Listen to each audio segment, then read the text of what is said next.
दोस्तों, आज हम उस सरजमीन की बात करेंगे जिसे इस्लामिक इतिहास और हदीस में मुल्क शाम कहा गया है और इसे आज सीरिया के नाम से जाना जाता है। यह वही इलाका है जिसे अल्लाह के रसूल सल्लल्लाहु अलैहि वसल्लम ने बरकतों वाली जमीन कहा। यह जमीन नबी करीम सल्लल्लाहु अलैहि वसल्लम के सहाबा की कुर्बानियों से महकती है और कयामत से पहले के अहम वाकयात की गवाह बनेगी। प्यारे दोस्तों, इस वीडियो में हम जानेंगे सीरिया यानी मुल्क शाम का इस्लाम से क्या रिश्ता है, उधर पेश आने वाली और आ चुकी ऐतिहासिक घटनाएं जो इस्लाम से जुड़ी हुई हैं, वहां के मौजूदा हालात और इससे उम्मते मुस्लिमा को सीखने वाले सबक और वह हदीस जो इस सरजमीन के भविष्य की तरफ इशारा करती है और प्यारे आका सल्लल्लाहु अलैहि वसल्लम ने इस मुल्क शाम यानी सीरिया के बारे में क्या इरशाद फरमाया था। तो चलिए इस रूहानी सफर को शुरू करते हैं। दोस्तों, सीरिया का इस्लाम में एक खास मुकाम है। इसे कुरान और हदीस में कई बार इसका जिक्र किया गया है। कुरान में सूरह बनी इज़राइल और सूरह सबा में शाम की सरजमीन को मुबारक कहा गया है। अल्लाह तबारक व तआला फरमाता है, हमने उसे और उसके आसपास की सरजमी को बरकत दी। यह इलाका हजरत इब्राहिम अलैहिस्सलाम, हजरत मूसा अलैहिस्सलाम, हजरत ईसा अलैहिस्सलाम और भी नबियों से जुड़ा हुआ है। हजरत याहया अलैहिस्सलाम और हजरत जकरिया अलैहिस्सलाम ने यहीं पर दावत दी थी। रसूल अल्लाह सल्लल्लाहु अलैहि वसल्लम ने इरशाद फरमाया, या अल्लाह हमारे शाम और हमारे यमन में बरकत दे। हजरत मोहम्मद मुस्तफ़ा सल्लल्लाहु अलैहि वसल्लम का एक और फरमान है, जब फितने फैले तो शाम यानी सीरिया की ओर रहो, क्योंकि यह जमीन अल्लाह की चुनी हुई जमीन है और वहां के लोग उसके चुने हुए बंदे हैं। प्यारे दोस्तों, मुल्क शाम से जुड़े कुछ ऐसे वाक़त कयामत से पहले होने वाले हैं, जैसे कि दमिश्क के सफेद मीनार के पास हजरत ईसा अलैहिस्सलाम का उतरना, दज्जाल का खात्मा और गजवा ए हिंद का आगाज भी इसी इलाके से होगा। आखिरी दौर में मुसलमानों का सबसे मजबूत गढ़ शाम की सरजमीन होगा। प्यारे दोस्तों, सहाबा इकराम की बड़ी तादाद ने शाम की सरजमीन पर इस्लाम के लिए अपनी जानें कुर्बान की। हजरत अब्बू उबैद बिन जर्राह रजी अल्लाह ताला अन्हु और हजरत खालिद बिन वलीद रजी अल्लाह ताला अन्हु जैसे बहादुर योद्धाओं की कब्रें यहीं पर हैं। शाम की सरजमीन का इतिहास हमें इस्लामी संघर्षों और फतह की याद दिलाता है। हजरत उमर ए फारूक रजी अल्लाह ताला अन्हु के खलीफा बनने के दौरान यह इलाका फतह हुआ। हजरत खालिद बिन वलीद ने दमिश्क को इस्लाम के तहत लाने में अहम भूमिका निभाई। बनु मैया के दौर में दमिश्क इस्लामिक सल्तनत की राजधानी बना। यह समय इस्लाम की तरक्की और ताकत का प्रतीक था।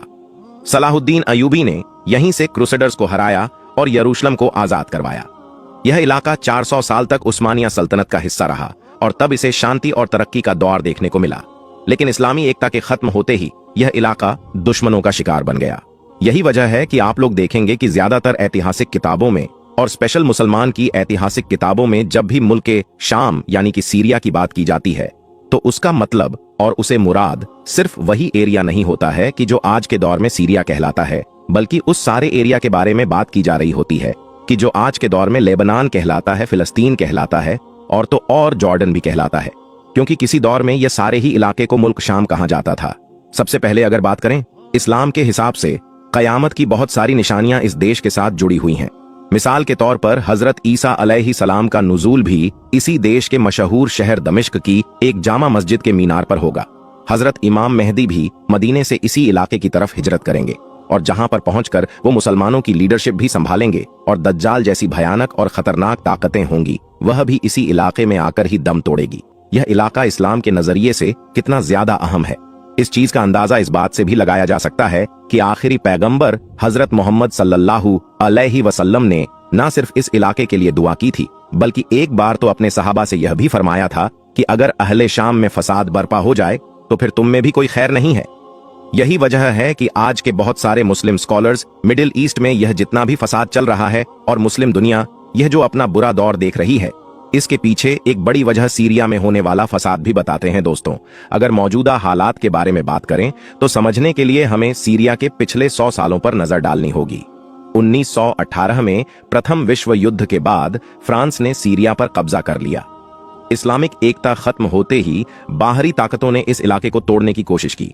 2011 में सिविल वॉर का आगाज होता है। अरब स्प्रिंग के दौरान सीरिया में सरकार विरोधी प्रदर्शन शुरू हुए। बशर अल असद की सरकार और विरोधी गुटों के बीच यह प्रदर्शन खूनी जंग में बदल गया। ईरान और रूस असद सरकार का समर्थन कर रहे हैं। अमेरिका और उसके सहयोगी विद्रोही गुटों का साथ दे रहे हैं।